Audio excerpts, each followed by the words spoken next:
Hello, everyone. Will, Hey. we have you on the line? Yes, I'm here. With your group. All right, we will get started then with Mike Trudell, please. Thank you. Hey, Frank, how are you? Good, Mike. How you doing? Doing well, thanks. Hey, Frank, what's the way that you might change or evolve your approach to Game 2, given the news that it's doubtful you're going to see either Bam or Goran Dragic? How does that impact the way you're going to prep for the game? Well, we first plan on those guys playing. Injury report can change overnight, and we have to be prepared for those guys to be in until game time, until they're ruled out. Secondly, they got a deep team, and we saw that in the fourth quarter with how Nunn played, how Olenek played, how Derek Jones played.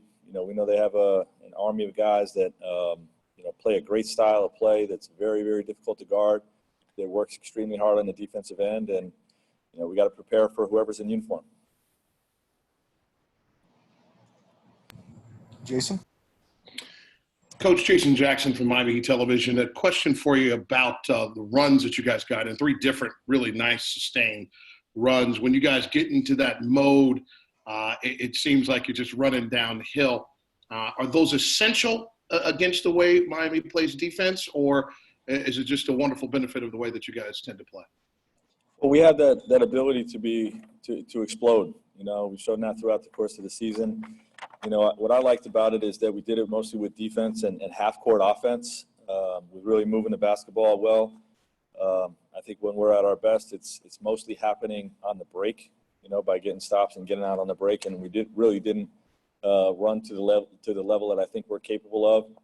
But credit that bench unit. In that first quarter, when Rondo, Alex, and Kuz came in, and KCP hit some big shots in the latter part of the first quarter.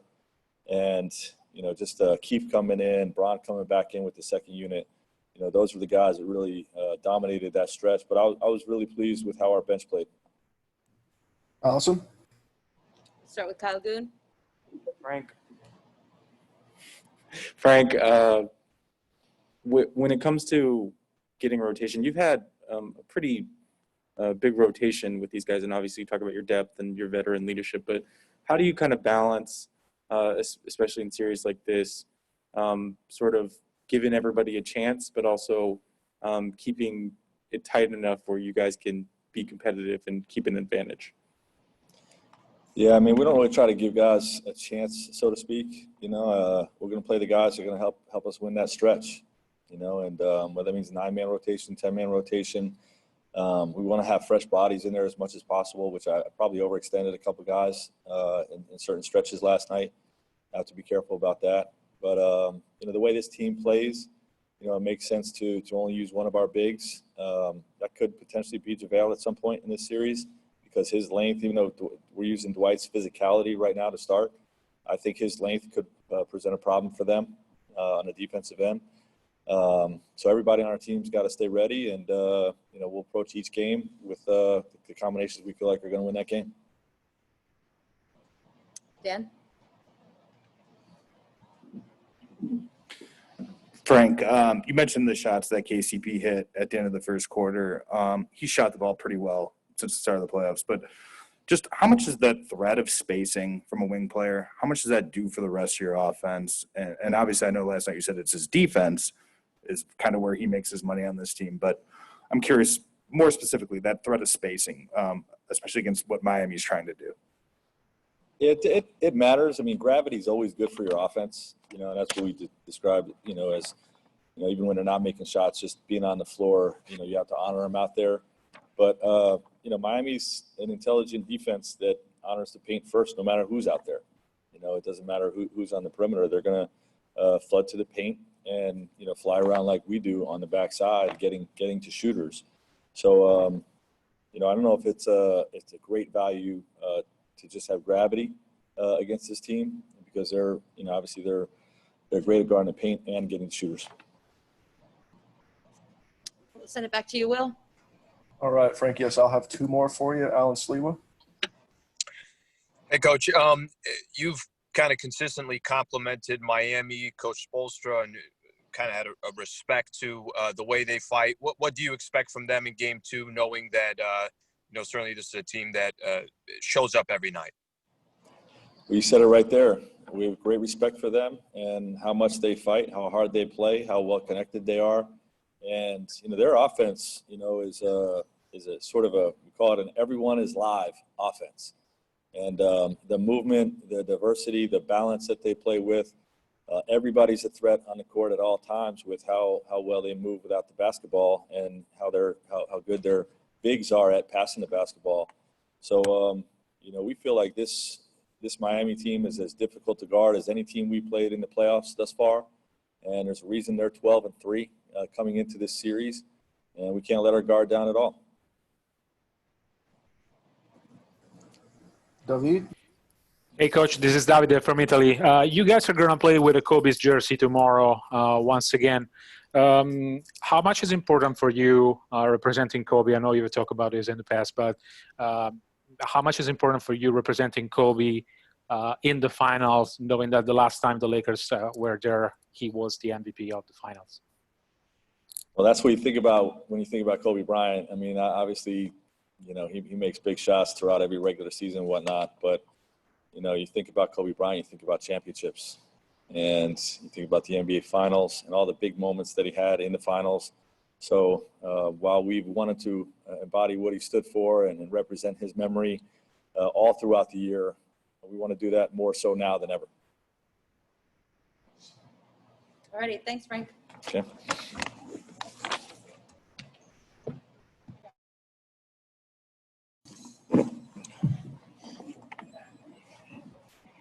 All righty, Will, we'll start with you. Thank you. We'll get started. Mike, please. Hey, LeBron, Mike Trudell back in LA. Just wondered over the course of your career, what's your approach when when your opponent is missing a couple of key players? So what's key mentally, the message to relate to your team? Keep the same thing. You prepare for whoever's out on the floor. It's going to be 5 guys in opposing jerseys on the floor, and they're all dangerous. No matter who's in the lineup, no matter what the name is, you have to approach it like they all can beat you, as a unit. And as individuals, they're on the floor for a reason. So we understand that we will have a game plan, no matter who's out on the floor. But that's not for us to worry about. For us to worry about is how we approach the game, coming to Game 2, and how we continue to work our habits and try to be as great as we can be throughout 48 minutes. Michael Lee? Hey, LeBron, in what ways have you benefited from all these finals appearances in terms of what it's meant to have the game's best coaches kind of expose any weaknesses and kind of, nitpick at your game? And what coaches that you face on this stage have had the biggest influence on your improvements? Like I mentioned last night, best teacher in life experience. And I've played against great coaches throughout my whole career, not only the regular season, but also in the postseason, throughout first, second, third, in finals runs. I played against some exceptional coaches, great coaches, Hall of Fame players, and they've all, opponents and coaches, have helped me get to this point where I am today, to a point where I have no weakness, offensively or defensively, to where if I can read a defense and I can exploit it, I can put myself in a position to be successful. Doesn't mean that the ball goes in all the time, but I'm not there's nothing out on the floor that I cannot do at this point in my career, and that's all because of the competition and the adversity and the losses and everything I've been throughout the course of my career. That at that point in time, I said, okay, well, I got to work on that because that's what they're allowing me to have, and now I got to work on this because they're shutting this down in my game. So. It's just all, like I said, best teacher in life is experience, and I've experienced it all. LeBron, last night you were so excited to get back into the film and just kind of go over what had happened in Game 1. How late did you stay up watching last night? And then today, have you guys gotten together and also to watch film? And then also I was wondering what your biggest takeaways were from that review. Set up to about 4:30 in the morning last night. Breaking down the film individually. Watching and seeing things that we did throughout the course of the game, seeing ways we were great, seeing ways we were not so great. And a lot of them was things that we could control. We're playing against an exceptional basketball team, obviously great coached. So we have to continue to understand that coming into game two. It was great to get with the guys today earlier and go over the film and like I said, see things that we can do a lot better, both offensively and defensively. They're going to make adjustments in game two, and we need to be ready for that. We can't come out with the energy that we had in game one and go down 23-10 and expect a different result or expect the same result as we had in game one. So we look forward to that challenge. Allison? I'll start with David Miniman. LeBron, when a player's been in the league as long as you have, 17 years, and been in the league in an era where players move from team to team often, something like this is bound to happen. But what's it like going up against a guy like Jay Crowder, who you had playoff battles when he was in Boston, then you were teammates, and now here you are going against one another again with the finals on the line and having some physical moments in game one? It's like every other individual I've went against in this playoff run. Morgan. Hey, LeBron, we talk about your leadership and how much you're able to help teach your teammates. What does that look like during the regular season versus during the finals? I think for me, it's all about how you approach, being a professional, and that's both on and off the floor. How you show up to work, how you walk, how you move, how you prepare. It's not all about just talking about it. It's how you be about it as well. And leadership is not you don't get to pick 2 or 3 days out of the week where you want to be a leader or you say, I want to do Monday, Wednesday, Friday. No, it's an everyday thing, both on the court and off the court. So I try to lead by example. I lead by my voice as well. But I put the work in. And I think, my guys see how much I put the work in and they allow me to lead them. And I respect them for that. And I'm humbled by that as well. All right, Gary. LeBron, non-finals question. One of your rookie basketball cards bid for $1.8 million and another bid for $900,000. Given your kind of humble beginnings, what do you think of that when, you're still playing and it's not like you're Honus Wagner or Babe Ruth or something. How do you kind of take that in when somebody's paying $1.8 million for your rookie card? I think it's pretty cool. That's the first thing I think about, and think about where I come from. Hearing those numbers, you didn't hear those numbers much growing up. Obviously where I'm from. And the second thing I think about is I have 2 rookie cards of my own, so I'll be good for a very, very long time. No matter what happens, I'm good. Sorry, Sam. LeBron, a couple of days ago, you talked about when it comes to what's happening in the world right now, controlling what you can control. On the voting front, the Washington Post today had a story come out saying that the players have gone from, I think, 22% to 85% representation. That's you guys controlling what you can control. How much pride do you take in that? And do you feel like that message is landing and will make a mark? That is the hope. Sam, that's the hope every day that you can educate and you can get people motivated to go out and create change.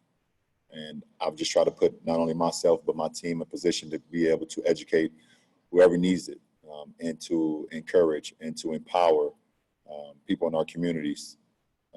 Like I said, we always talk about change in our communities. We want change. We want to see this. We want to see that. We have the opportunity to do so. And it's an honor for me to be in a position where I can have a platform and I can have a support system and I can have a group of people that we can put together a plan and then execute that and give it back. And it's also very humbling as well to hear that number, that percentage go from the low 20s to the 80s. It's something that we want to continue to grow. Hopefully we can be in the 90s by next week and even higher in the higher 90s by November. We want to continue that. Also had a lot of the volunteer poll workers in the virtual fan thing last night, 40 of them to be exact. And we have over 10,000 volunteers right now with more than the vote, with the campaign that we're doing, initiative that we're doing. And hopefully we continue to get, 11,000 tomorrow and 12,000 and, continue to grow that because it's so important. We understand that, especially with COVID going around and not having the elderly out of their homes and doing those things. So having the younger generation being able to come in and help out in such a difficult time right now with the virus that's going on still, it's very, very key. So, like I said, I'm proud of where we are, but we have a lot more room to go, and hopefully we continue to do that. Jeff? LeBron, I know you referenced Step Brothers the other night in relation to Anthony, but I wanted to know, maybe on a more serious note, the common ground that you guys may share or have shared that allowed the relationship to flourish, and if there's any way that he has an influence on you on the basketball court.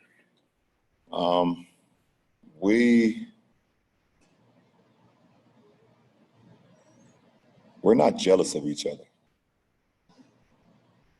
I think that's the best thing.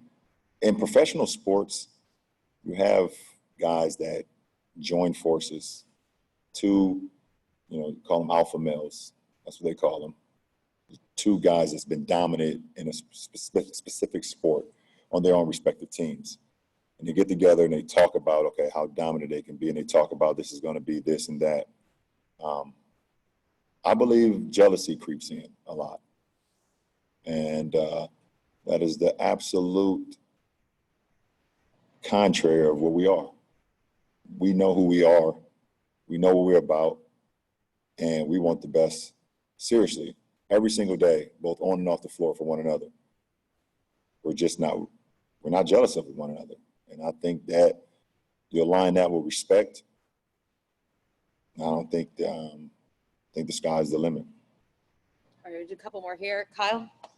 To follow up on what you just said about you and AD, do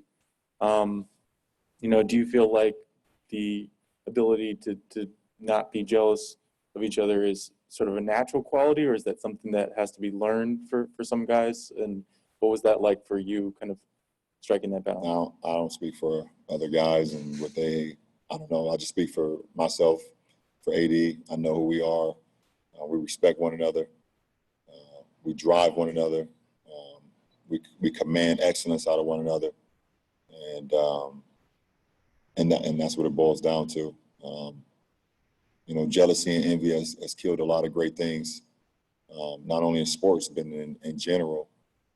So if you're able to, just throw that to the side, and throw your egos to the side, but continue to bring that confidence of what y'all trying to do with keeping the main thing. Not saying it's that easy, but for us, it's that easy when it comes to our relationship. Like I said, it doesn't result in wins every night. It doesn't result in, me putting up numbers and him putting up numbers every night. But as far as our brotherhood and our chemistry, that's what it boils down to. All right, Dan? LeBron, last night you said that you think it's easier to lose. It's easier to learn from wins than it is from losses. I'm curious, though, how did the 2007 finals shape the next 13 years of your career, going through that first trip and feeling that pain from that series? Well, I mean, obviously they were the better team. Dealing with, Timmy and Manu and Tony and Pop, 4 Hall of Famers. I knew it would be challenging not only, for myself, but for our franchise and for our ball club. I saw the way they approached every game, how they approached every possession, how they didn't make mistakes. They weren't just happy with being there. They wanted to be great as a unit, as individuals as well. And I sensed that as a 22-year-old, and I saw that as a 22-year-old. And that helped shape me year after year after year after year, just holding on to that feeling of not being able to reach the ultimate goal. But at the same time, like I said, just having that adversity and having those moments has put me in a position where I've been throughout my career. All right, and we'll have the last two. Will? Yes, last two for you, Brian Mahoney. Can you go back there? I want to see you. I want to see you, bro. LeBron, when you went to the first finals against Golden State, you lost Kyrie Irving in game one. You'd already lost Kevin Love. And then you went out and won the next couple games. When a team is in Miami's situation now and they talk about next man up, how did you guys go from sort of saying we can still do this to actually putting together a plan and then going out and actually doing it the next couple games? I think every situation is different. You know, for us, obviously, you know, losing Kyrie and losing Kevin in that playoff run was detrimental to our success. We were still able to have some success, but, you know, we never fully reached the full potential of what our ball club could be in that run. You know, so that's different from, I can't correlate that to what today is all about. For us as a ball club and us as the Lakers, our mindset is game one is over. In game two, we got to be better than we were in game one. And when we approach that with that mindset and be as desperate as the opponent, then we give ourselves a good chance to win. And last one for you, Jason Jackson. Ron, you guys were still able to create and sustain 3 separate runs despite not having those benchmark things from points in the paint and fast break points. What did you like most about the ability to do that despite not having those weapons where you usually have? Yeah, you know, for us, we don't let, you know, the game kind of dictates itself at times, and we have to win in different ways. And, you know, we're very good at the fast break game. We understand that. But when we make our markers on the defensive end, when we're getting deflections, we're getting block shots, we're contesting shots either at the rim or at the perimeter or the mid-range and things of that nature, which creates early offense for us. It doesn't always show up in the box score, but when we're active defensively, you know, we're extremely, you know, extremely good team.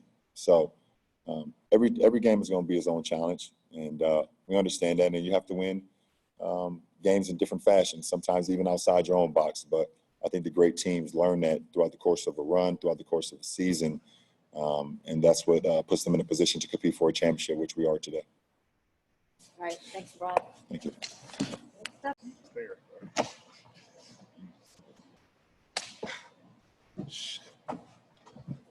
So, back here. lead, bro. All righty, we'll start with Will. Yes, thank you. Mike Trudeau. Hey, Anthony. LeBron was just talking about how jealousy and envy can be a thing when you put 2 alpha dogs together on an NBA team or sort of just in general. And he said that hasn't been the case at all with you guys. I wondered if you had expected that, like when when the trade happened, when you first teamed up with LeBron, and then how that's played out throughout the season for you. No, I never crossed my mind when the trade happened. I'm not jealous of him. He's not jealous of me. And I think it shows on the court. I mean, obviously that can always creep in when you got, like you said, 2, you know, alpha males and on the same team. But you know, I think when you got 2 guys who are very selfless and want to win, you know, as bad as both of us want to, the rest of it, you know, goes away and just take care of itself. So, you know, jealousy has never been a thing on our team from anyone. Everyone is extremely excited for the other guy. You know, when guys get awards or, you know, accolades, our team, you know, is the first one to congratulate them. So we make sure that we bring it up in film or after the game or whenever we see it. But no one is jealous of one another. AD, you talked last night about how there were the little nerves at first, but then once you start playing the game, they go away, and now you're just playing basketball. Today, and sort of preparing for game 2, does it feel the same as it had felt in other series, or is there a difference for you because this is the finals? It was the same in other series. There was always that game 1 because you want to play so well and get off to a 1-0 start. But now, you had that game 1. You had what it's going to feel like. You know what it takes. Now it's just about going out and competing at a high level. The adjustments you have to make. You know what you can do better. You know what you did well. And so for me, game 2, I think will be a lot more easier for me from a nerve standpoint to just go out there and play. Allison?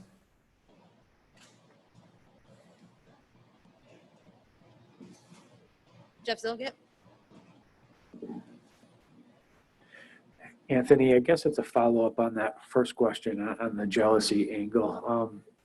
What's allowed beyond that, the friendship to flourish? I know you guys joked about stepbrothers the other night, but there is probably a serious component to the relationship that's made this work. We hold each other accountable. When we watch film or even during the course of a game, if I did something wrong, he tells me. If he does something wrong, I tell him. And I think that's what makes it work. Knowing that we trust one another to make reads, to make calls, we're able to talk to one another. Some guys on some teams, are afraid to jump on the star player, and it's everyone on our team. Our team, a guy can tell a guy something, and we know it's coming from a great place, and we know it's coming from a guy who wants to win. So, but me and Brian has always been able to, communicate with each other about whatever it is on the floor, which I think helps us knowing that whatever he's telling me is coming from a good place, knowing that he wants to win. And then off the floor, we just, since I went to his camp, and then in 2012 on the Olympic team, we just kind of built that relationship, which kind of lasted until today. All right, Dave McMenamin? LeBron said part of the key to you guys' relationship that there is no jealousy. So, and this is meant to be in good fun. If you were to be jealous or envious of anything that LeBron has or is or does, what would it be? That he has a ring. But he made a promise to me, and so far he's kept it. So hopefully I don't have to be envious of that much longer. But I want to win, and he has 3 of them. So that will be the one thing for sure that I'll be jealous about. Okay, Kyle Goon? You have talked about how you picked up things from LeBron and sort of figured out your way along this playoff push. Do you feel like your effort in game 1 yesterday just reflects even personal growth, maybe in confidence, maybe in preparedness, or anything else from that game 1 when you played against Portland and you were just starting this run? Oh, for sure. I mean, I think our entire team has grown from, our first series until now. I think everyone's confidence is very high. I think guys know where they're going to get their shots. We know what we're doing on defense. Guys trust each other more. Guys are locked in more. And so it all ties together, when you get to this stage. And, but for me personally, having a team like this, a coaching staff like this, and a guy like Dubs, Bron, and Doe, and JR specifically, and Markeith, who always, instills confidence into me. I saw an article, Keith said, he thought the best player, even though we had Brian. He tells me that before every game. Every game since Keith's been on this team, before I go on the court, he always said, "You're the best player in the world." And, having a guy constantly tell you that, it gives you enough confidence to go out there and just play. Play with the swag that you have. when you have guys always talking to you in your ear about greatness and seeing Bron, how great he is and the things he do on the floor, and guys on our team as well who does great things on the floor, it makes you want to be better. It makes you want to fit in with that group. So that's what I try to do, is go out there and play with a lot of effort, a lot of energy, knowing that it helps the team. The team start playing a lot of energy, a lot of effort, and it end up usually working out for us. Take Dan. AD, KCP is shooting like 45% from three. I think since the first game of the playoffs. How much has that spacing made life easier on you during this stretch? Ton. He's been able to shoot the ball extremely well, and it created so much space for everybody. For me, Bron, Doe, AC, Markeith, when he gets it in the post, like, you can't help off of him. He's one guy. Danny, they're the shooters on our team, and those guys you can't help off of. And when we're making threes like that and scoring in the paint, we're able to beat you multiple ways.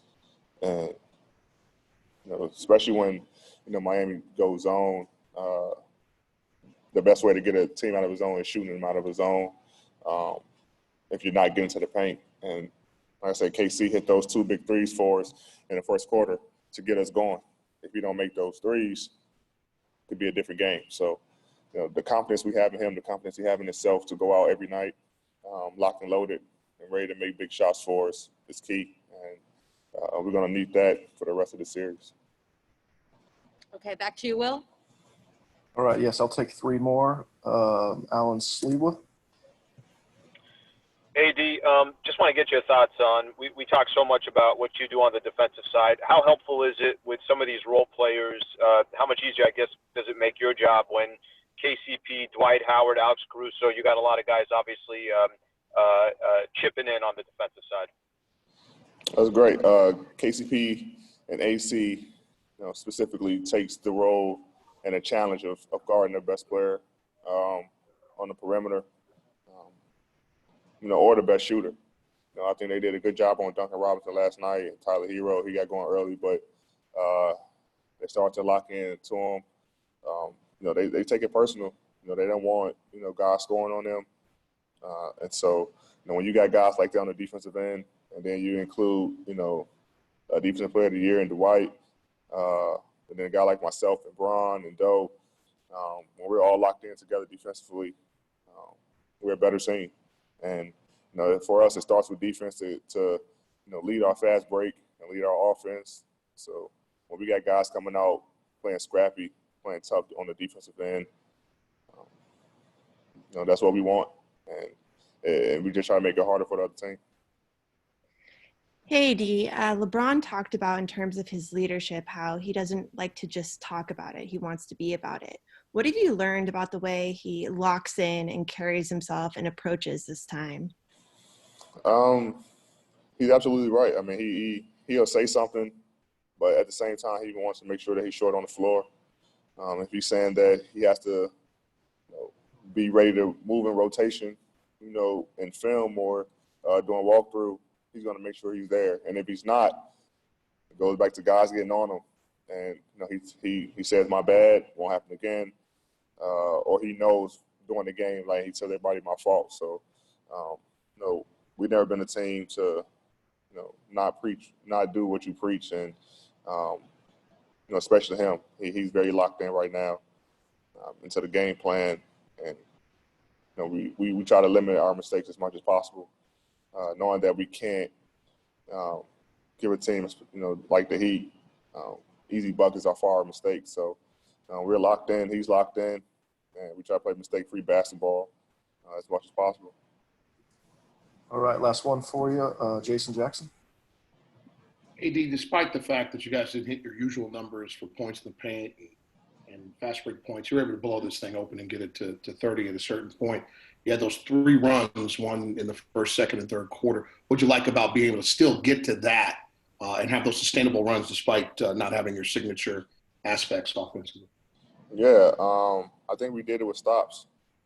We got some stops, and like I said, guys made open shots. Offensive rebounds. We crashed the glass, and guys shared the ball. We were cutting, but at the end of the day, it all started with our defense. To be able to limit, a great scoring team, who could shoot, with their shooters, and also get to the paint and get to the free throw lines. And we were able to limit those scoring options for them and be able to go on the other end and score ourselves. So, as long as we keep playing defense and keep doing the things we're doing defensively, then we should be fine. All right, thanks, AD. Thanks, everybody. We're open for a few more minutes if you want to walk over to our gym. Thank you.